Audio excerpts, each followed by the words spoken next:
Bienvenidos al primer episodio de esta segunda temporada de Historia de otra clase, el programa de historia de Prensa Obrera. Aquí quien les habla, Iván Hirsch, con mis compañeros Guillermo Kane y una flamante incorporación, Mariela Solesio, profe de historia y compañera acá del Partido Obrero. ¿Cómo andás, Mariela? ¿Cómo andás, Guille? Bien, buenas tardes, Guille, Iván. Buenas tardes, producción. Buenas tardes, audiencia. Estamos con incorporaciones porque vamos a encarar un año, recargado de energía militante para venir a debatir estos temas que son de historia, pero indudablemente siempre con un punto de actualidad política, como particularmente incluso hoy. Elegimos ahora un próximo aniversario que tenemos del 24 de marzo, de la dictadura genocida, el golpe militar del 24 de marzo de 1976, que es un tema de abierta polémica política con el gobierno. Sí, tenemos un gobierno que es negacionista de la dictadura y del genocidio, que tiene figuras que abierta o disimuladamente defienden a Jorge Rafael Videla, a la Junta de Genocidas, así que de alguna manera este aporte histórico también nos parece que tiene que dar elementos para una lucha política recontractual.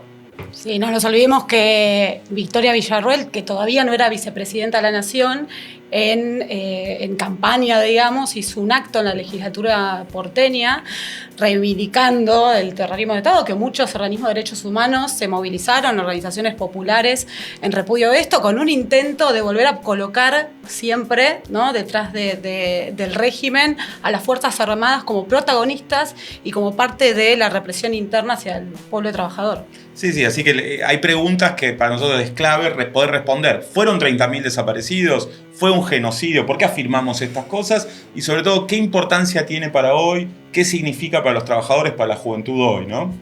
Claro, porque la conclusión, por supuesto, va a ser la necesidad de ganar la calle, de movilizar, porque es una fecha que, si bien tiene mucho simbolismo, es parte de una pelea actual por la defensa de las libertades democráticas, la defensa de las organizaciones populares y de trabajadores. Es nada menos lo que está en juego, así que vamos a tratar de hacer un aporte, un tema muy discutido, pero creemos que tiene bastante tela para cortar, para intercambiar acá en Historia de otra clase.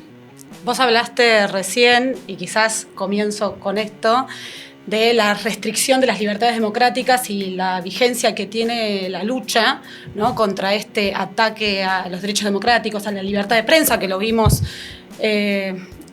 identificado directamente en el ataque a Pablo Grillo, pero en todas las movilizaciones que hay un ataque muy fuertemente a la prensa, y muchos de los compañeros denuncian, ¿no?, el tratar de censurar justamente la denuncia al régimen, la denuncia al ajuste, la denuncia de lo que está sucediendo hoy con el gobierno de Milei.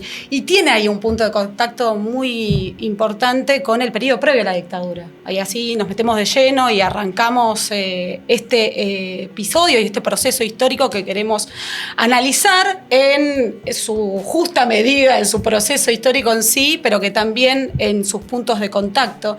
Y justamente uno de los escenarios que se dio previo al golpe fue un recorte brutal a las libertades democráticas, una intervención militar y de alguna manera un otorgamiento de una potestad, de un poder a las fuerzas militares, al ejército en particular, por parte del gobierno de Perón, luego de Isabel, junto con López Rega, que la colocaron como dirección, de alguna manera política, de la persecución a los activistas obreros, a los activistas populares, al movimiento estudiantil, al encarcelamiento y a la represión directa de los conflictos que Isabel directamente los había decidido, por parte de a través de diferentes decretos que vamos a analizar posteriormente. Y por eso nosotros también es tan importante analizar este proceso histórico, porque tiene estos puntos de contacto, y como en esa oportunidad era tan importante enfrentar la política de guerra que ya había lanzado el gobierno peronista, el tercer gobierno peronista, contra las organizaciones populares y las organizaciones obreras, hoy cobra también total vigencia, porque estamos en una situación que no es para minimizar, y es para tomar con la gravedad que tiene las acusaciones de Bullrich de sedición, el volante apócrifo contra la izquierda, muy simbólico también de esta época, cuando en el propio Perón, que ustedes ahí en un capítulo, creo que era en el capítulo 3, en algún documento reservado que después sale a la luz, directamente planteaba una política de eliminación, de ataque, de persecución a la infiltración marxista, ¿no? En los sindicatos, etcétera, etcétera. Incluso lo calificaba como una cuestión biologicista. Como Videla después dice, el virus ideológico que hay que erradicar de las universidades, que ahí está el semillero, digamos, de las organizaciones de lucha. Un tiemblen zurdos, decís vos.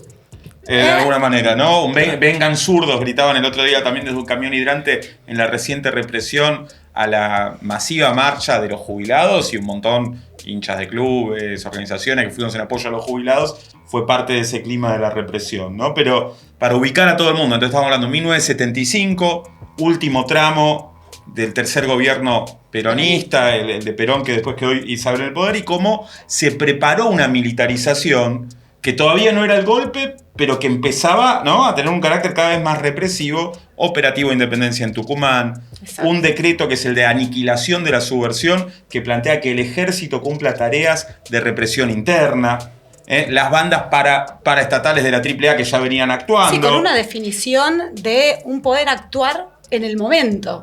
Tanto los comandantes, los jefes, las jefaturas. Entonces va a haber esta coordinación entre los grupos de tarea paraestatales de la AAA y el ejército, que está actuando cada vez más abiertamente, con ese decreto que después en el juicio a la Junta, digo, saltando un poquito adelante en el tiempo, pero los propios militares genocidas van a decir, bueno, finalmente nosotros teníamos una orden de un gobierno constitucionalmente electo que era aniquilar a la subversión. Hicimos lo que necesitamos hacer, incluido el golpe militar, para llevarlo adelante, pero digamos, reivindican ese hecho del gobierno de Isabel Perón como una especie de acto legitimatorio, digamos, ¿no? Entonces es importante, ¿no?, para ubicar a todos en qué momento estamos hablando.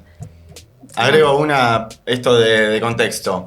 Estamos también hablando de 1975, nos referimos en su momento a las huelgas de junio y julio, de una gran huelga general que fue organizada incluso contra la dirección de la CGT, que surgió de los coordinadores interfabriles, cuerpo de delegados, comisiones internas de fábrica antiburocráticas, combativas, clasistas, que terminaron quebrando políticamente al gobierno peronista. E importa también porque, por ejemplo, el Operativo Independencia de Tucumán tenía objetivo, como pretexto, si se quiere, la represión a la guerrilla, particularmente el PRTR. Pero era muchísimo más que eso. Fue una represión a los trabajadores, estudiantes y militantes del pueblo de Tucumán. Por ejemplo, en Famaillá estuvo el primer centro clandestino de detención y tortura, que tuvo pasaron 2.000 personas por ahí. Y en Famaillá estaba uno de los ingenios, como después otro caso es el de Blaquier en Jujuy, fuertemente beneficiados por la concentración que se generó a partir de los cierres de los ingenios con Onganía. Y eso importa porque el proletariado azucarero era muy combativo y fueron a quebrar esa resistencia obrera. Y lo mismo otro operativo que se conoce menos, pero que tiene políticamente una importancia brutal para comprender este proceso en estos términos, es el operativo Serpiente Roja del Paraná, que apuntó contra el proceso del Villazo, aquellos plenarios obreros independientes de Villa Constitución, con lo cual quiero decir que tenía un componente dirigido específicamente contra la vanguardia del movimiento obrero combativo, contra la clase obrera, y organizado por grupos capitalistas muy definidos. Podemos decir los Blaquier en el norte, o podemos decir incluso a Sindar, que estaba presidida por Martín Edós, quien va a asumir después como ministro de Economía de la dictadura. Digo, porque el carácter capitalista de la represión es muy marcado cuando uno reconstruye estos hechos, todavía dentro del gobierno de Isabel Perón. Volvamos un poquito a lo de la huelga. Porque la huelga de junio y julio de 1975 tiene características únicas en la historia argentina por el momento. Sí. Está convocada por encima de la CGT, o sea, fueron los delegados combativos de fábricas que fueron armando las coordinadoras, que vos decías, territoriales, entre comisiones internas dirigidas en general por la izquierda, que fueron llegando al paro general al que después se sumó la CGT.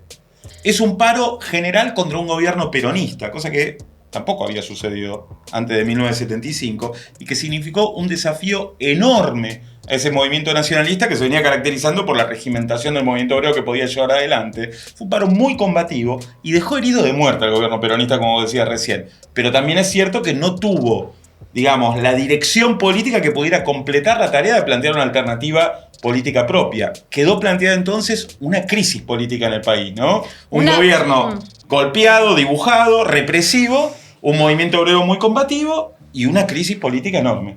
Sí, que hay que decir que la huelga general de junio y julio del 75, que habrá durado más de un mes, y que fueron batallas enormes de la clase obrera, con ocupaciones enormes de fábrica, con movilizaciones a los distintos puntos políticos, a la Plaza de Mayo, con 2 movilizaciones muy importantes de la Plaza de Mayo, que tomó un carácter político, no solo reivindicativo a nivel de las paritarias, que también era político, porque quebrar las paritarias para el gobierno era una cuestión de orden fundamental y por eso también el carácter represivo, pero en estas movilizaciones empieza a aparecer el que se vaya la camarilla loperreguista, que se vaya López Rega, que se vaya Celestino Rodrigo, como ahora planteamos, que se vaya Bullrich, ¿no? Salvando las enormes diferencias del proceso histórico, pero quiero colocar el problema político.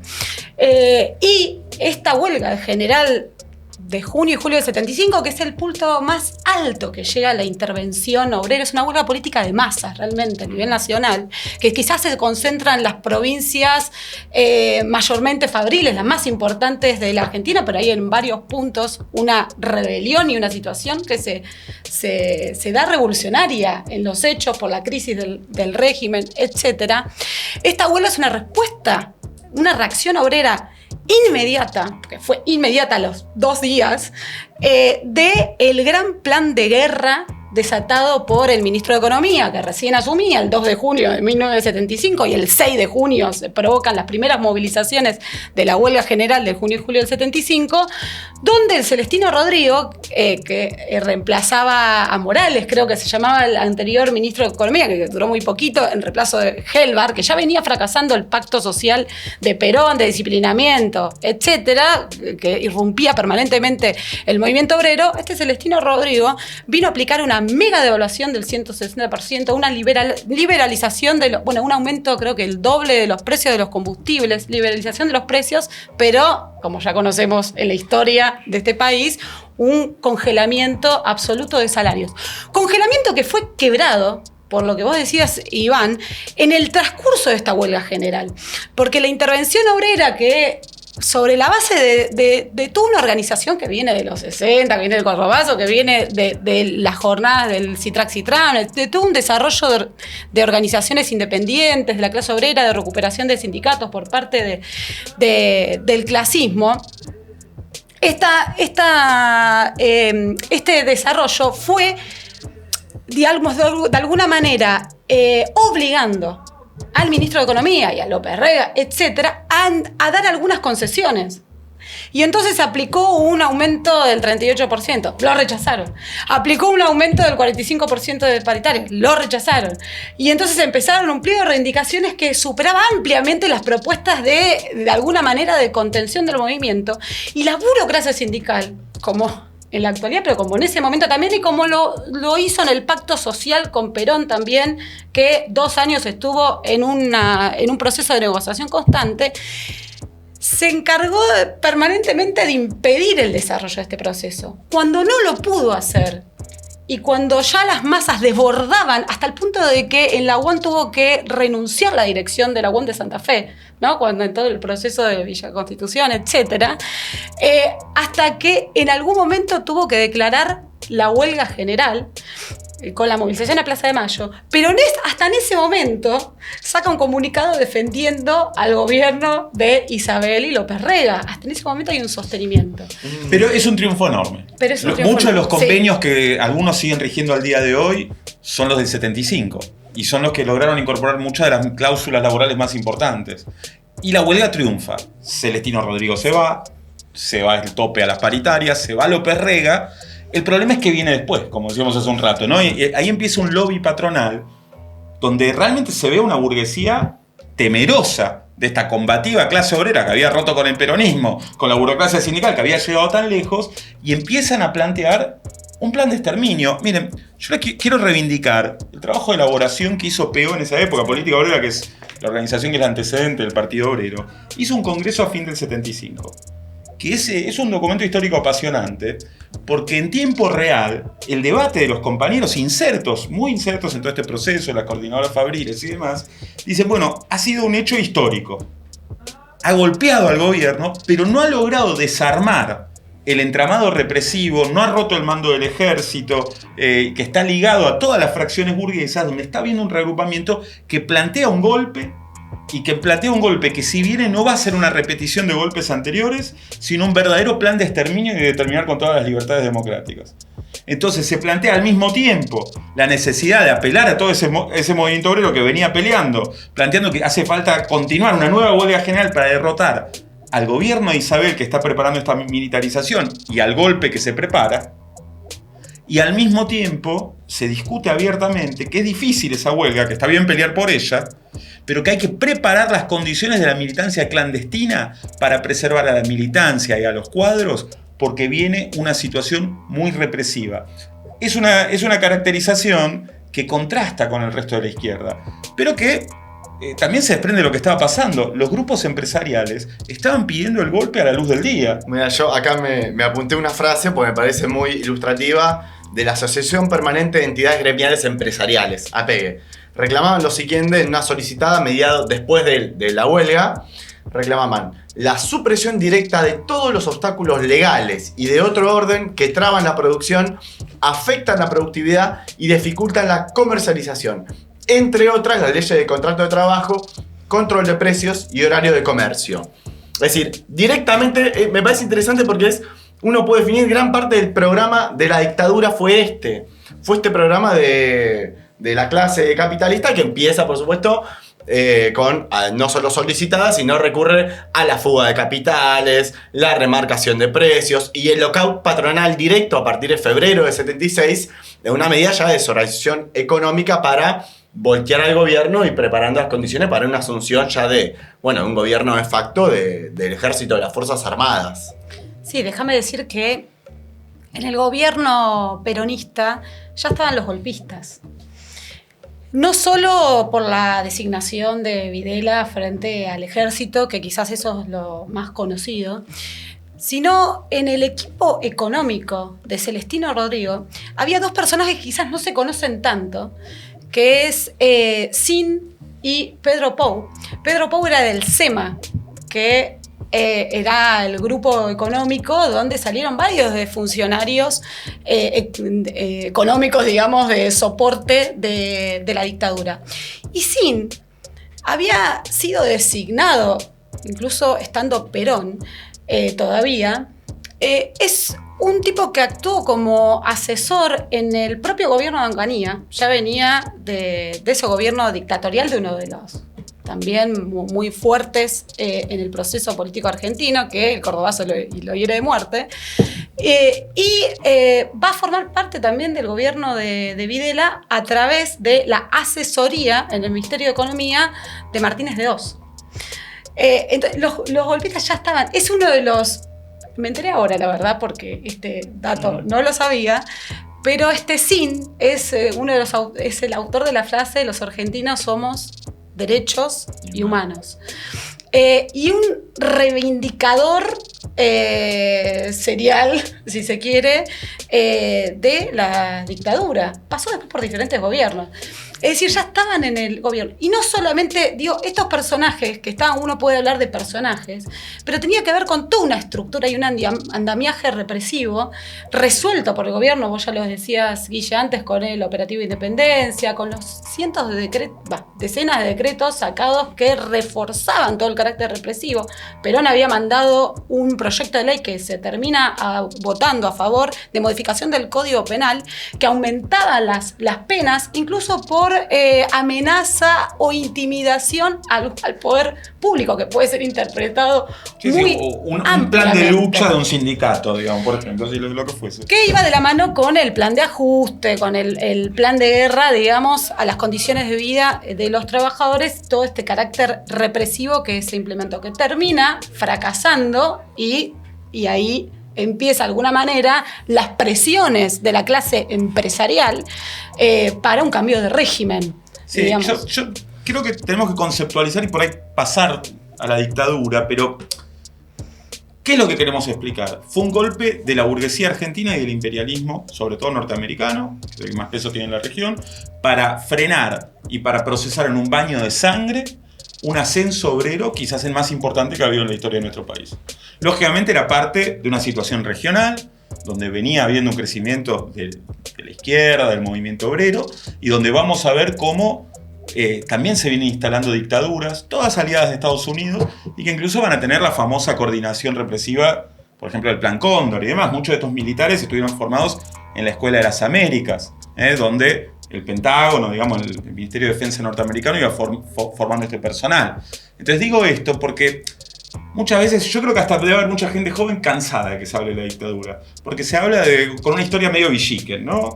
Que tiene algunas raíces en los discursos alfonsinistas o kirchneristas, donde hay unos militares malos que violan la democracia y matan gente, ¿no? Y lo bueno es la vida y lo malo es la muerte, pero no se explica nada. Entonces acá lo que hay que explicar es que Clarín, Techint, los Macri, los Pérez Companc, Amalita Fortabat, digamos, los grupos concentrados de la patria contratista que lucra con todos los gobiernos, fueron a pedir el golpe para masacrar a una generación de trabajadores. Después, sobre las posiciones de la izquierda, 2 o 3 cosas. Digo, yo reivindico esta caracterización que explicamos del PEO hace un ratito, porque no era lo que opinaban todos, ¿eh? Algunos o no vinieron venir el golpe, lo cual es un problema en sí mismo, o hasta tuvieron posiciones de compromiso político, lo cual es mucho peor. En el caso de, por ejemplo, el PRT y Montoneros, tuvieron una política aventurera que los llevó al exterminio a sus militantes. Muy combativos desde ya. Pero incluso en los meses previos venían recibiendo golpes muy duros, como fue la masacre de Montechingolo, ¿no? En el caso del PRT-ERP, donde perdieron gran parte de sus cuadros, digamos, en una situación de infiltración, bueno, una historia muy conocida, no vamos a entrar en detalles hoy, pero la política que sostenían era que si había un golpe iba a tener una resistencia popular. Y que iba a ser el inicio de una guerra revolucionaria prolongada que iba a llevar a una victoria. La consigna del ERP en ese momento era argentinos a las armas.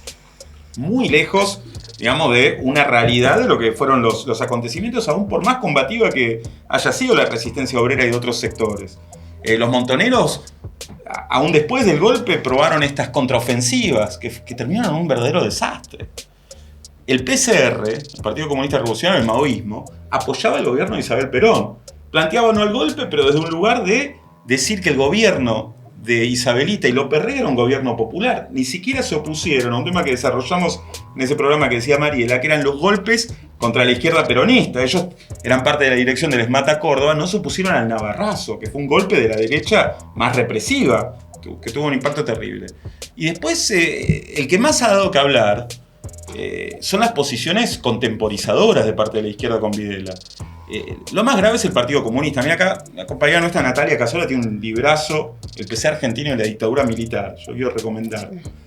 Y les leo un segundito el comunicado que sacó el Partido Comunista Argentino, que ya venía de décadas de colaboración con fuerzas patronales, mil cosas que podemos criticar, la Unión Democrática y demás, ¿no? Pero ayer, el 24 de marzo, las Fuerzas Armadas depusieron a la presidenta María Estela Martínez, reemplazándola por una junta militar, integrada por los comandantes de las 3 armas. No fue un suceso inesperado. La situación había llegado a un límite extremo. Sí, efectivamente era necesario y urgente cambiar el rumbo.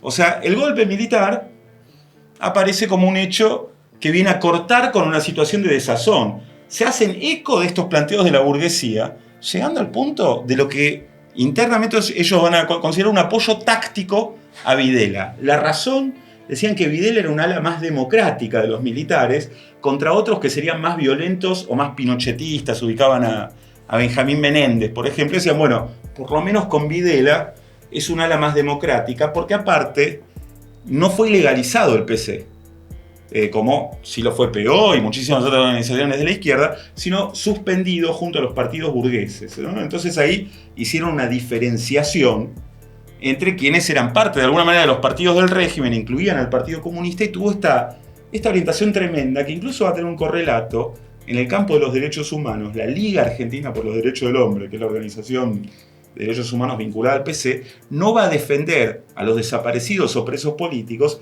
vinculados a las organizaciones guerrilleras. Va a decir, esa es la ultraizquierda, con ellos no tenemos nada que ver. Van a levantar incluso una consigna que es que el Estado monopolice la violencia durante la dictadura, caracterizando que las desapariciones responden no al gobierno militar, sino a alguna fuerza de ultraderecha. Hay ultraizquierda, hay ultraderecha. El reclamo del Partido Comunista Argentino era que el Estado monopolice la violencia. Digo porque hay que tener presente este desastre político. El morenismo, antecedente político de muchas organizaciones de izquierda que conocemos, o sea, el PST bajo la dictadura, que después va a ser el MAS en los 80, de donde viene el MST, el PTS, Izquierda Socialista, el Nuevo MAS y otros grupos, caracterizaba que era una dicta blanda, no una dictadura. Y en un momento había tenido la consigna contra el golpe, y después dijo, no va a haber golpe, esto se preparaban por una situación electoral, y cuando vino, dijeron que era una dictadura no muy represiva. Entonces, bueno, comento estas posiciones porque, volviendo a lo que comentaba antes, creo que Política Obrera tuvo una lectura, digamos, de que se viene el golpe, de que hay que oponerse y que hay que preparar las condiciones para preservar a la militancia para seguir actuando bajo la dictadura en el movimiento obrero, en lo que hace el movimiento de derechos humanos, en el movimiento estudiantil. ¿Cómo se prepara una lucha contra un gobierno de este nivel de apuesta represiva que venía a exterminar a una generación de luchadores?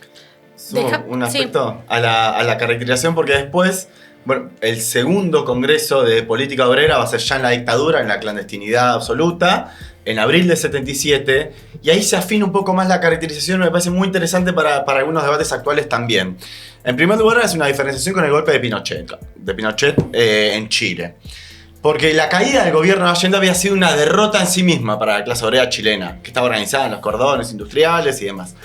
Distinto fue el golpe contra un gobierno que en realidad había sido quebrado por la lucha de la clase obrera, digamos. El proceso al cual se llega al golpe tenía una diferencia, y además se diferencia de los golpes anteriores. Porque la Libertadora venía a sacarse de encima a un gobierno bonapartista que obturaba en algún punto una colonización más abierta del imperialismo yanqui. El golpe de Onganía había tratado de resolver el problema y resolver hasta ese momento la integración del peronismo en el régimen político. Al golpe del 24 de marzo se llega de otra manera, con la quiebra del carácter del peronismo en tanto que contención del movimiento obrero. Y esta es la particularidad de la situación política. Ahora bien, no se define al régimen político que había instaurado esto un año después del golpe como una situación contrarrevolucionaria. Y eso es lo que da la pauta también de cómo se puede preparar la militancia en la resistencia obrera y de derechos humanos, que fue muy activa, aún en la clandestinidad. De hecho, bueno, el 24 de marzo, todavía no lo dijimos, fue recibido con huelgas también. Hubo varias huelgas, Luz y Fuerza, Metal Mecánico, Metalúrgico, con la cual fue recibido el golpe, que después fueron quebradas a la fuerza, pero había un activismo obrero todavía, con lo cual no era una situación contrarrevolucionaria en el sentido de que había ya una derrota estratégica de los trabajadores, y sí había una situación represiva muy fuerte para la cual había que prepararse, pero había un terreno de intervención todavía en el cuadro de huelgas y de luchas obreras. Y también lo distingue del fascismo. Porque dicen, acá no hay un régimen de partido que concentra en algún punto el poder de la burguesía y un movimiento de la pequeña burguesía contra los trabajadores, sino que también incluso la Junta Militar va a expresar muy fuertes contradicciones dentro de las distintas salas del ejército de la propia burguesía.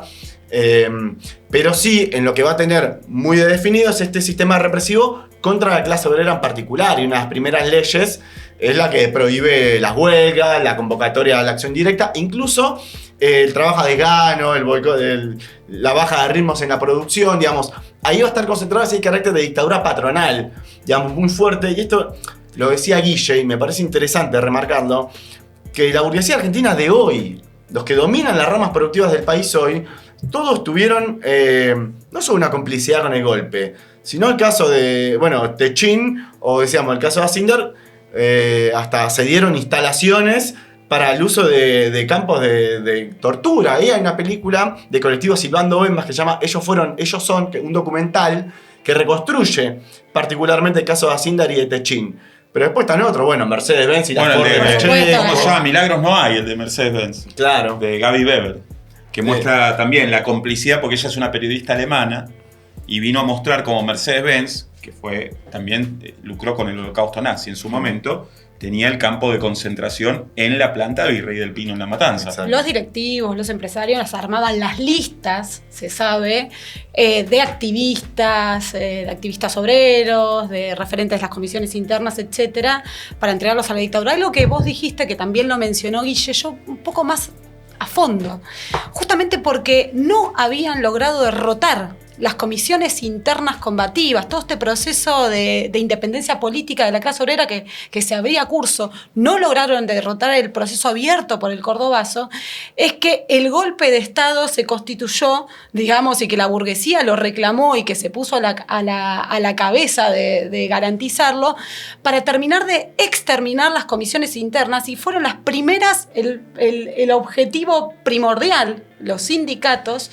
que eran un obstáculo para los planes económicos de las patronales, de la clase empresarial, y que en el transcurso del llamado proceso de reorganización nacional, liquidan la mayoría de las comisiones internas combativas que, con mucho esfuerzo, los trabajadores, superando la burocracia, superando los obstáculos de las propias patronales, etcétera, pusieron en pie en estas, con el último proceso de las coordinadoras interfabriles, procesos muy importantes que van acumulando una experiencia política, organizativa de la clase obrera que tiene mucho impacto también en el día de hoy.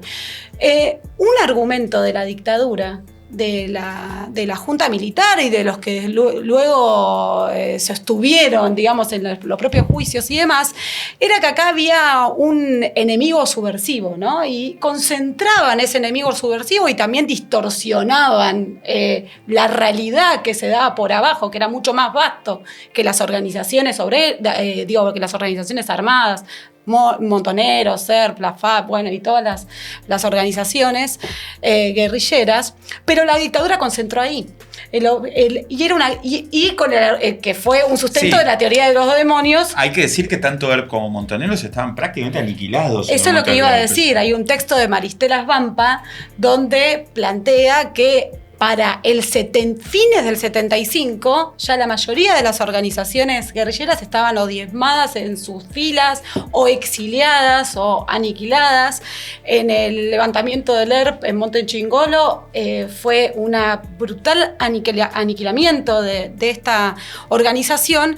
Con lo cual, el objetivo fundamental ahí que va a pasar a tener la dictadura es desarmar toda la organización sindical, el activismo obrero y el activismo juvenil estudiantil también, que fue muy importante en su intervención, en su lucha y en su unidad con el movimiento obrero en las universidades, escuelas secundarias, y que se llevó gran parte de los desaparecidos también.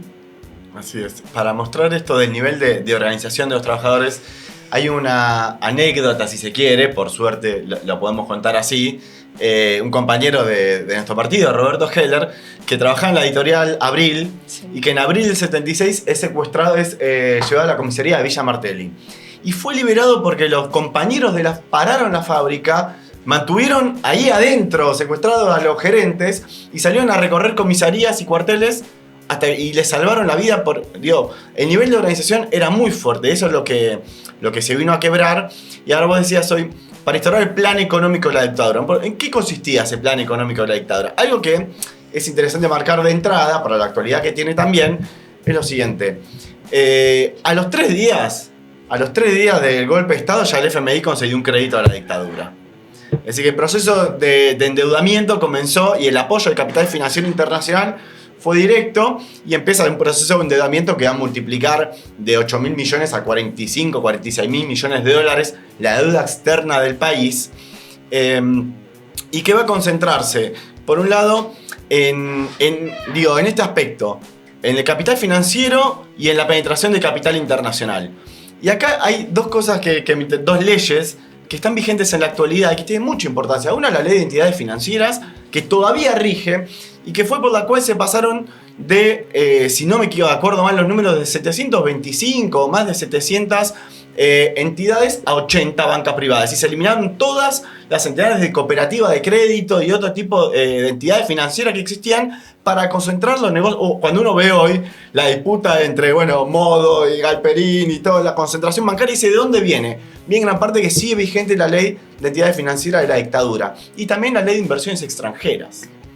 Entonces, una apertura directa al capital internacional que ni siquiera va a tener un buen resultado en sus propios términos, porque hay que decirlo que el plan económico de la dictadura fue un completo fracaso. El plan Martínez fue un completo fracaso. A los 4 años estaba procediendo las devaluaciones de peso porque no venían capitales. El único capital que venía, valga también la comparación con la actualidad, era la valorización financiera. Veníamos de la suba de los precios del petróleo, había una masa de capital sobrante que se invertía, venía solamente a endeudar al país, a especular con las tasas en pesos que eran muy altas, y eso bloqueaba cualquier proceso de inversión industrial. Que se iba a través de la fuga de capitales. Claro. Un ciclo especulativo que le sirve a algunos pocos a costa de la población trabajadora y que se va en fuga de capitales. Suena todo a las noticias actuales, ¿no? Sí. Así es. Ahora, este plan económico es un salto en el endeudamiento del país, sí, en el empobrecimiento de los trabajadores y en la concentración de los capitalistas, que en todos los análisis históricos y económicos vas a ver que acá empieza un salto, ¿no? O sea, que sigue progresando después con gobiernos posteriores, pero que en este proceso hay un cambio estructural en muchos sentidos, ¿no? El poder adquisitivo de la clase obrera se reduce en un 40%, la deuda externa se incrementa en todo el periodo 400%, que luego una parte es estatizada, la deuda privada es estatizada por la transición democrática, que más adelante lo vamos a tocar, ¿no?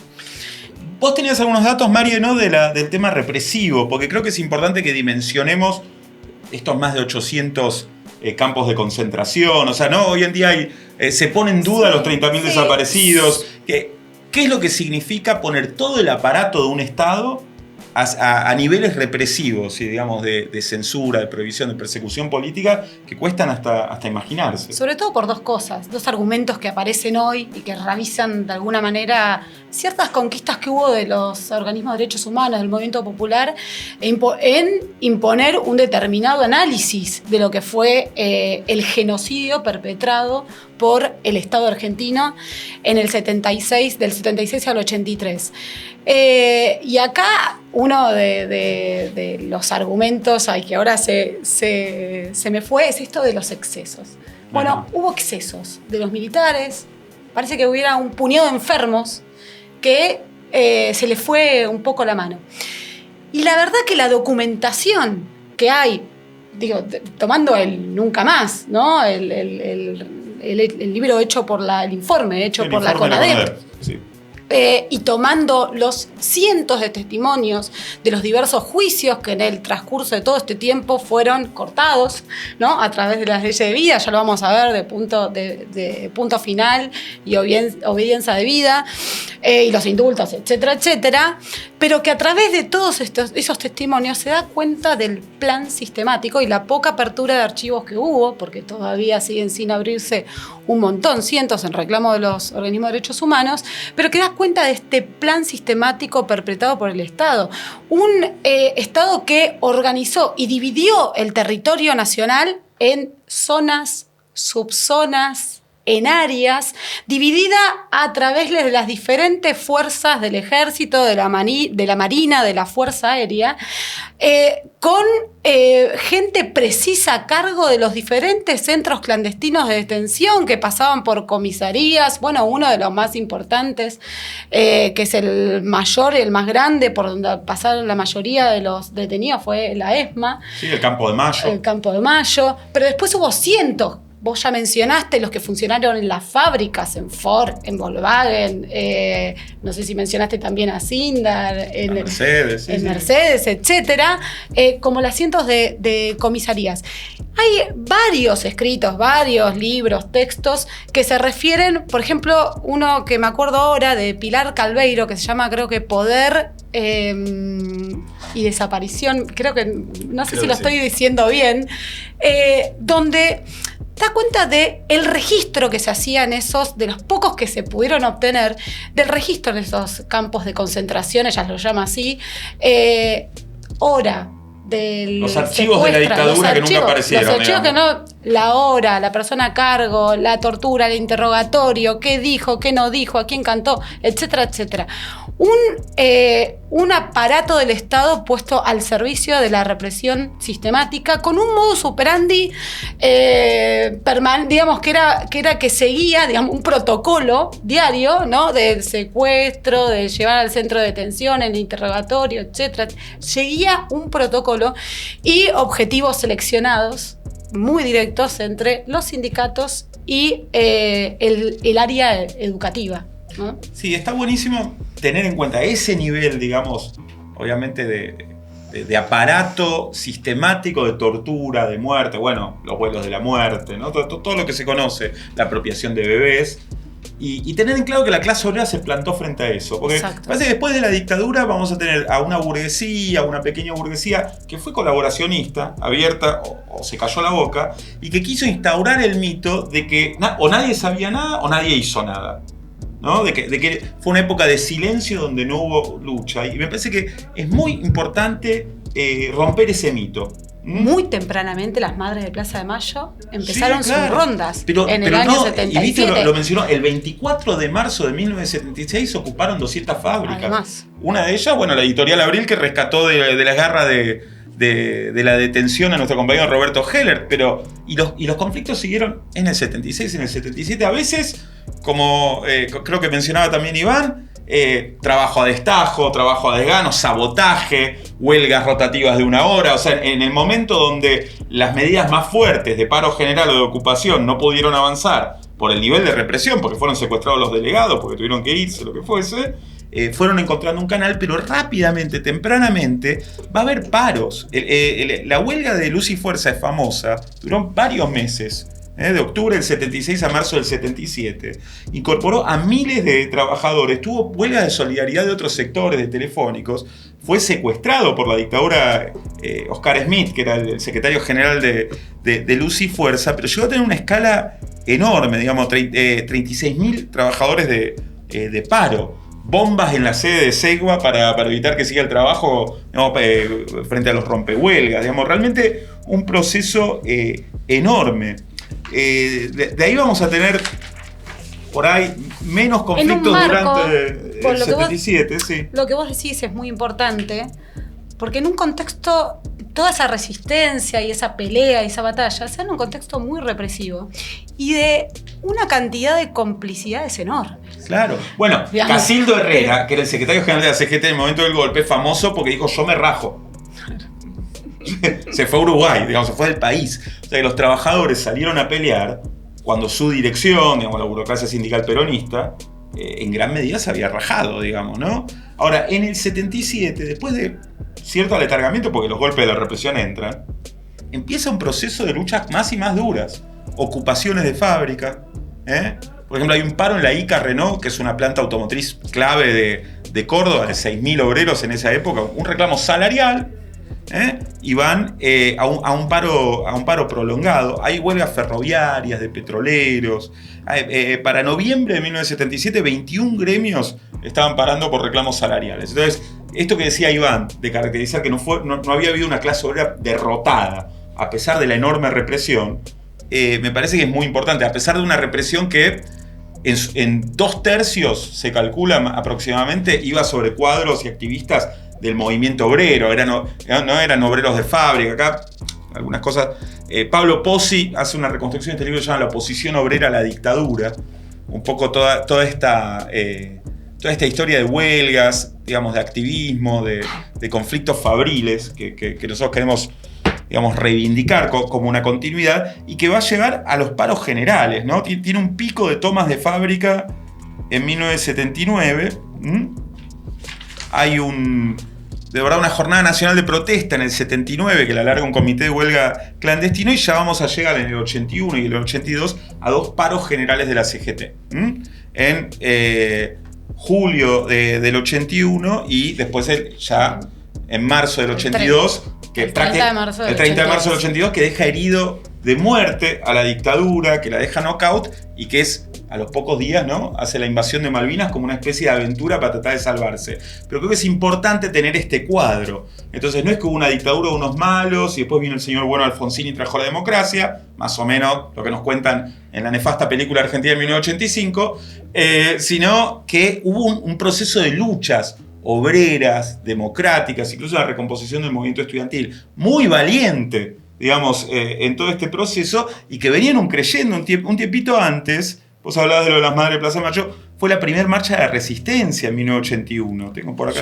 Sí, ¿se entiende? El 9 de diciembre. El 9 de diciembre, una cosa con eso, que fueron importante. 2.000 personas 24 horas en la Plaza de Mayo en plena represión. Entonces, bueno, fue todo, digamos, un proceso de organización y lucha que fue desafiando esta situación y que fue la que sacó la dictadura. Muy importante también el contraste con otras dictaduras de Latinoamérica, que por ahí duraron muchos años más, o como en Chile lograron una derrota de fondo, y acá, en un proceso relativamente corto, aunque muy sangriento, la dictadura se va a enfrentar a un proceso de huelgas, del movimiento de derechos humanos, y va a empezar a tener grandes problemas para sostenerse.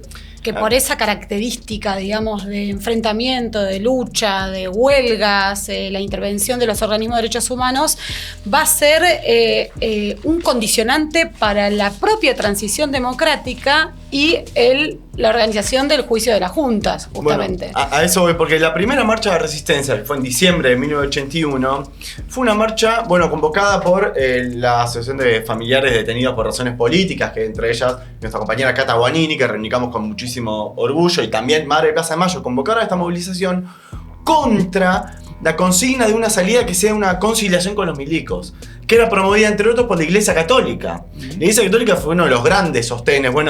En La Plata, particularmente en el operativo Noche de los Lápices, estuvo la complicidad directa de Monseñor Plaza, Christian von Bernich, que fue después condenado por la colaboración con el genocidio. Parte de los que sostuvieron, esto también, la DAIA fue otra de las que colaboró, dándole la espalda a las familias judías que sufrieron también un alto nivel de detención, desaparición, de represión. Qué historia negra la de la DAIA. Siempre, para que no venga ahora a levantar el dedito, a acusar de antisemita a quienes defendemos la causa palestina, pero ¿qué digo? Y aparte con una dictadura que hizo hincapié contra los judíos, que tiene un porcentaje altísimo de los desaparecidos y que contrasta con esta colaboración de la dirección sionista. Se calcula que son 2.000 desaparecidos judíos, muy bien saneamiento, particularmente en la tortura y la persecución ahí.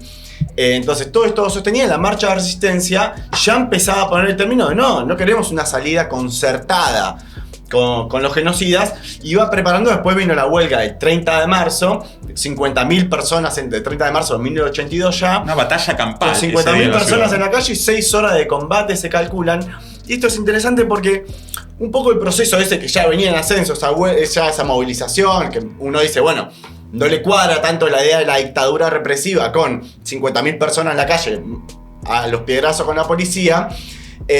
La guerra de Malvinas un poco va a desviar este proceso, tratando de concentrar una atención nacionalista, una pelea contra una potencia imperialista, lógicamente una dictadura burguesa incapaz de ir a fondo en una pelea con el imperialismo, y que mandó al muere a miles de jóvenes, toda una generación de jóvenes que fueron a pelear, y incluso hasta con el sabotaje de los propios cuadros militares que estaban ahí en el terreno, torturas, una cantidad de denuncias muy fuertes y que vale la pena tener sobre la mesa. Pero un hecho importante también es que al día siguiente de la rendición de Malvinas, es decir, el 15 de junio del 82, volvió a salir la gente de la calle y volvieron a haber combates con la policía.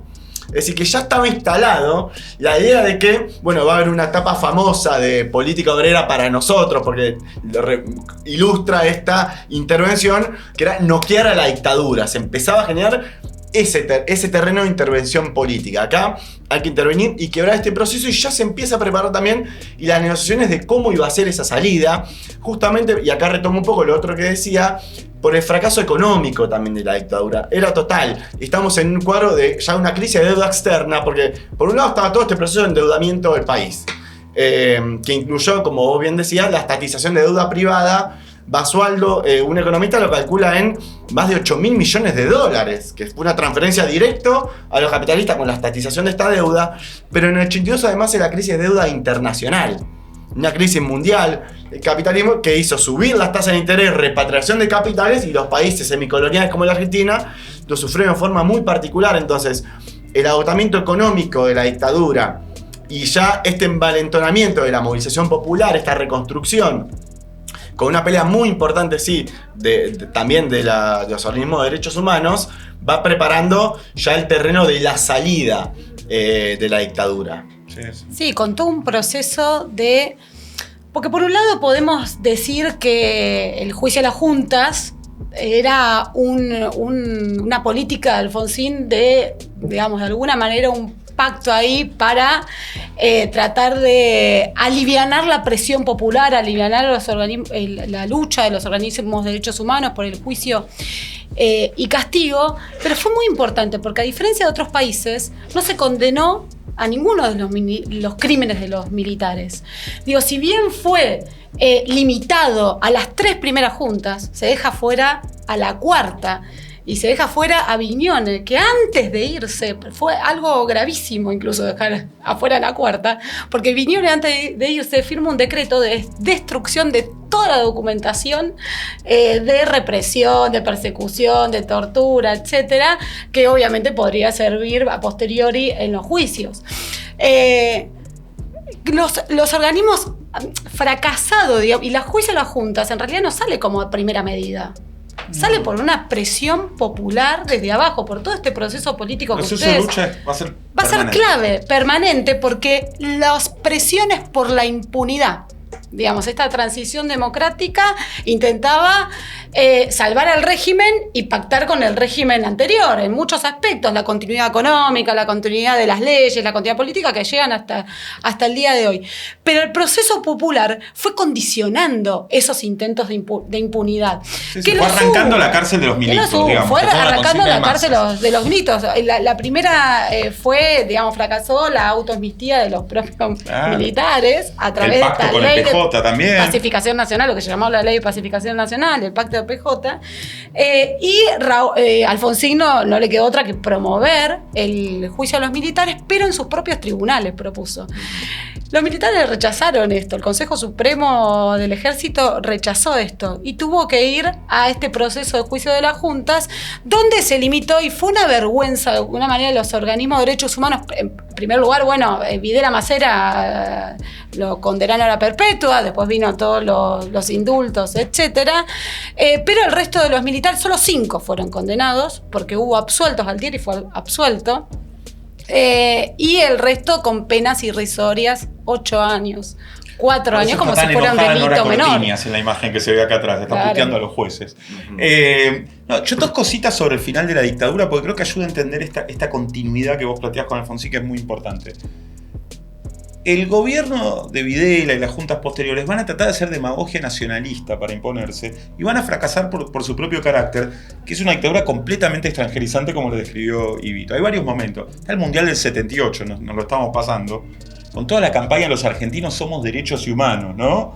En el momento que se empieza a conocer en el mundo las denuncias de los desaparecidos, de las violaciones de derechos humanos, y se monta con el Mundial de Fútbol todo un escenario para tapar eso, en el momento más duro de la represión. Después las investigaciones van a mostrar el momento más donde la ESMA estaba más llena, donde se estaba torturando más, donde se estaba chupando más gente, en el 78, y en un momento de tantas visitas es un poco bochornoso, ¿no? A diferencia, ¿no?, de las copas ganadas con Maradona y Messi, esa, que aparte está, muchos dicen, comprada, fue un momento que también de un gran intento de propaganda de ese régimen, pero que se iba cayendo, como lo veíamos, crecían las movilizaciones democráticas. Malvinas lo mismo. Ahora, ¿qué planteaba el PO? Que se opuso a la aventura de los militares, mostrando que era una aventura, que era una dictadura que había estado vinculada al imperialismo en todo momento, a los yanquis y demás, que esperaban que Estados Unidos ayudara a destrabar a su favor el conflicto con Inglaterra, y obviamente Estados Unidos actuó junto a Inglaterra para lo que fue una masacre, digamos, de los soldados, los conscriptos que estaban ahí, y que fueron rigoreados y torturados en las islas por los oficiales en los mismos términos que lo hacían en los centros clandestinos de detención. Malvinas no solo fue una derrota militar, sino que fue una desmoralización. Ahora, frente a eso, Alfonsín lo que va a personificar no solo en los discursos esos democráticos, ¿no? que por ahí están los videos circulando por ahí, sino un terreno de acuerdo con el imperialismo en el control del proceso que viene, completamente contrarrevolucionario, donde hay un momento de alza, de movilización. Él viene a garantizar el pago de la deuda externa, viene a garantizar la continuidad jurídica. Entonces, esas leyes de impunidad que después van a venir, porque como vos bien decías, él no era su política desarmar las fuerzas represivas que tuvieron una continuidad, la CIDE, la Policía Federal, la Policía Bonaerense, el Ejército, todas estas fuerzas que habían llevado a la represión, seguían con sus mandos y sus cuadros actuando y seguían las leyes que habían votado, ¿no? Fue la movilización popular la que consiguió algunas condenas y rápidamente vinieron la ley de obediencia de vida, la ley de punto final, en una negociación con los mismos milicos de la dictadura, que seguían actuando y que cuando no les gustaba lo que pasaba, se acuartelaban, ¿no? Como pasó la famosa crisis de Semana Santa, donde también la gente volvió a movilizarse masivamente y Alfonsín los mandó a la casa. Dijo, felices Pascuas, la casa está en orden, váyanse a sus casas, yo me arreglo, y metió la ley de obediencia de vida. O sea, están todo el tiempo, después va a pasar con los indultos de Menem, traicionando esa voluntad popular de meter en cana a los milicos, de desmantelar las fuerzas represivas, del juicio y castigo, que, bueno, ha sido fuertísima en todo este periodo. Exacto. Hay algo que por ahí me gustaría agregar en relación, lo hablábamos antes, quizás del programa, lo intercambiábamos, y vos lo dijiste al principio, fueron 30.000, y esto que no fueron 30.000, dice el gobierno. Y en el nunca más hay un número, creo, de 8.000 y pico de desaparecidos, que fue una reconstrucción en ese momento. Y algo que dijiste vos, muy importante. Primero, no corresponde al movimiento popular, a los que sufrimos, a los que sufrieron la represión, la tortura, las víctimas, reconstruir ese número. Pero hubo políticas de Estado para impedir reconstruir el número. Y por supuesto la proyección tiene que ver con todos los testimonios que van apareciendo y que van incrementando incluso los centros clandestinos de detención. Los centros clandestinos de detención empezaron con diferentes escritos, con números de 400, antes 300, después 500, hasta llegar a la actualidad, en un informe de la Secretaría de Derechos Humanos, de 807 centros clandestinos de detención. Y esto es porque a medida que se va peleando, el movimiento popular no se olvida, no perdona, y no nos reconciliamos y vamos peleando porque esos juicios aparezcan, si se condenan a los militares, van apareciendo testimonios, van apareciendo más personas que declaran. En el 2003, cuando se reabrieron los juicios, declaran nulas las leyes de obediencia de vida, punto final.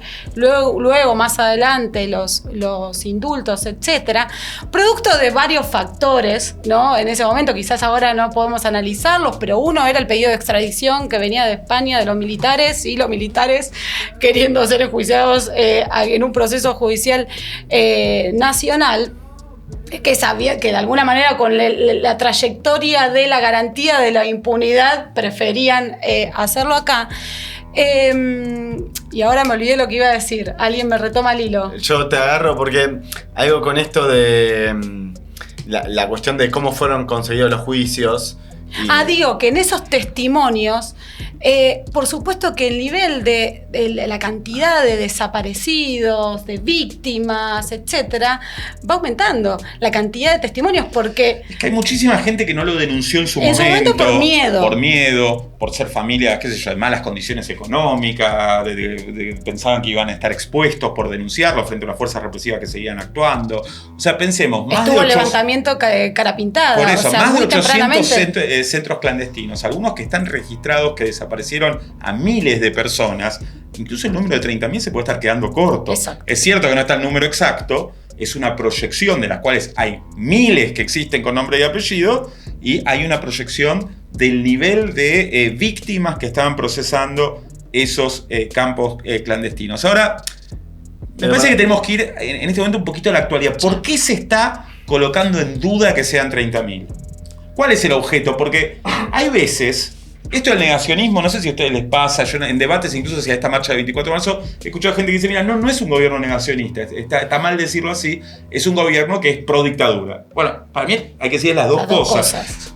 El negacionismo es una forma defensiva, para ponerle un nombre, de defender a un gobierno genocida. Pasa lo mismo con los negacionistas del holocausto nazi. ¿Quiénes son los negacionistas del holocausto nazi? Los nazis, digamos, no es otra gente. Hay congresos históricos que dicen no hubo tal cosa como un holocausto, y los tipos que lo animan son los neonazis, el Ku Klux Klan norteamericano, no es otra gente separada. El único problema es que en ciertos contextos políticos salir a decir hola, soy nazi, no es negocio. Lo vimos con Elon Musk, ¿no? Hace saludo nazi y después dice no, me picaba la palma de la mano.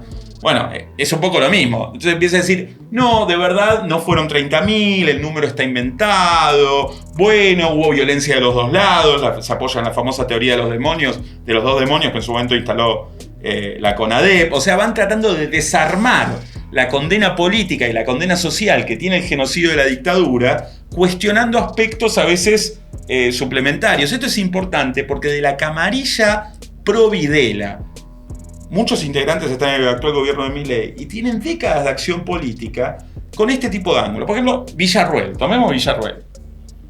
Fue abogada de los militares genocidas. Su padre y su tío eran parte de ese personal. Su tío actuaba en el Vesubio, por ejemplo.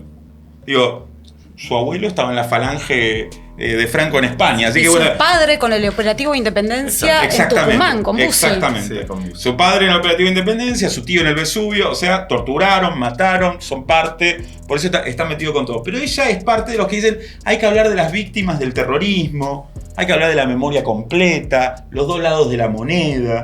Entonces son los negacionistas porque el discurso que pretende desmentir el genocidio y negarlo es la preparación política para la rehabilitación del terrorismo de Estado, de una represión de Estado en otra escala. Es la que está planteando que para derrotar a la clase obrera argentina, que no está en un ascenso como el del Cordobazo, pero que tampoco ha podido ser derrotada, quieren usar los métodos de la guerra civil y quieren legalizarlo. Ellos cuando pasean con los Falcon Verde, que aparecieron en desfiles militares el año pasado, que son, muchos saben, pero hay gente joven que no, era el auto privilegiado de los grupos de tarea que desaparecían a gente bajo la dictadura, están planteando, no son provocadores para tener likes, no. Es gente que está haciendo un planteo político. Yo, por ejemplo, en la legislatura bonaerense, uno de ellos que se llama Nahuel Sotelo, hoy está en la Cancillería, era legislador, era el presidente del bloque de ellos, presentó, y yo tuve que discutir con él en una sesión del 24 de marzo de 2022, que hay que hacer homenajes a los policías y militares caídos por los subversivos. O sea, quieren homenajear el partido de Milei, La Libertad Avanza, Nahuel Sotelo, a los grupos de tareas de Jorge Rafael Videla. Los negacionistas son los pro Videla. Lógicamente tienen problemas. Organizaron la visita a los genocidas como Astiz, como Suárez Mason hijo, en Ezeiza, como Donda, y se les rompió el bloque porque no pudieron sostener públicamente el proyecto de amnistía, de impunidad para los militares genocidas que estaban preparando. Esa visita era parte de ir probando un poquito el agua para sacar un proyecto de amnistía. Pero me parece importante de cara a este 24 de marzo que tengamos claro que este gobierno que es represivo apoya la dictadura, la reivindica en los términos que encuentra políticamente, porque a veces es demasiado pesado el tema, le bajan un poco el volumen, y es negacionista en el sentido de que reivindica un proyecto político represivo como fue la dictadura militar del 76. Así es, y es negacionista por las condiciones políticas también que tiene para actuar. La reivindicación de la dictadura hoy en Argentina tiene un problema, porque el gobierno busca obviamente rehabilitar políticamente a las Fuerzas Armadas, la impunidad de los genocidas, obviamente porque vos tenés que garantizar la impunidad de los represores para que intervengan en la represión hoy. Ahora, el pueblo argentino dio grandes peleas contra esto. Nosotros venimos de la enorme movilización del 2x1 en intento de absorber a los genocidas. Como decía Mariela, los juicios fueron arrancados con una fuerte movilización contra el Estado. Vos, Guille, decías lo del tema del miedo para hablar. Jorge Julio López fue desaparecido por segunda vez y continúa desaparecido hasta el día de hoy en un juicio que se hizo 40 años después del golpe, cuando se condenó a Miguel Osvaldo Checolás, que era uno de los capos de la policía bonaerense, que operó durante la dictadura con todos los crímenes de lesa humanidad. Y entonces el problema está planteado en este punto. en que hay una lucha popular enorme todavía sobre este mundo. Y nosotros apostamos a que el 24 de marzo sea una fecha masiva, porque existe esa memoria colectiva todavía del pueblo argentino, y con este episodio nosotros queríamos también rescatar eso, porque esto forma parte del bagaje de la historia de la clase obrera que enfrentó a la dictadura, no solo que fue víctima, sino que también la enfrentó, y también está planteado ahora esta pelea se resuelve en la calle. Esta pelea se va a definir con un gobierno que intenta generar un régimen, un estado represivo distinto, pero va a tener indudablemente que afrontar una resistencia popular que va a estar ahí. Por eso es tan importante enfrentar, como lo decía al principio, este proceso represivo de restricción de las libertades democráticas impulsado desde el propio gobierno nacional, que se reflejó muy fuertemente y de manera muy cruda en la última movilización de jubilados apoyada, y esa es la preocupación del gobierno también, que hay un hastío y una bronca apoyada por gran parte de un movimiento popular que de alguna manera empieza a romper esa parálisis y ese sometimiento de la CGT al gobierno cuando están pasando planes de ajuste impresionantes, muy profundos, que están colocando en la pobreza, en la indigencia a vastas zonas de la población, ni que hablar de nuestros jubilados, nuestros viejos, que son uno de los sectores más vulnerables. Este 24 de marzo está en juego lo de ayer y lo de hoy. El 24 y en todas las luchas de esta etapa. ¿Quieren la impunidad para los milicos de la dictadura? ¿Quieren rehabilitar a las fuerzas represivas? Y ese tema es central. Y al mismo tiempo hay que decir que si persiguen hoy a las organizaciones de lucha, como a los piqueteros, el juicio escandaloso que están armando, que si no permiten movilizarse todos los miércoles, reprimen a los jubilados, está indignando a un pueblo entero, es el mismo proyecto y la misma orientación represiva a la que hay que enfrentarse. Entonces, bueno, te invitamos a sumarte este 24 de marzo contra la represión de ayer, contra la de hoy, en defensa de nuestro derecho a organizarse y a tener una vida digna como corresponde. Nos vemos en la calle. Muchas gracias. Gracias.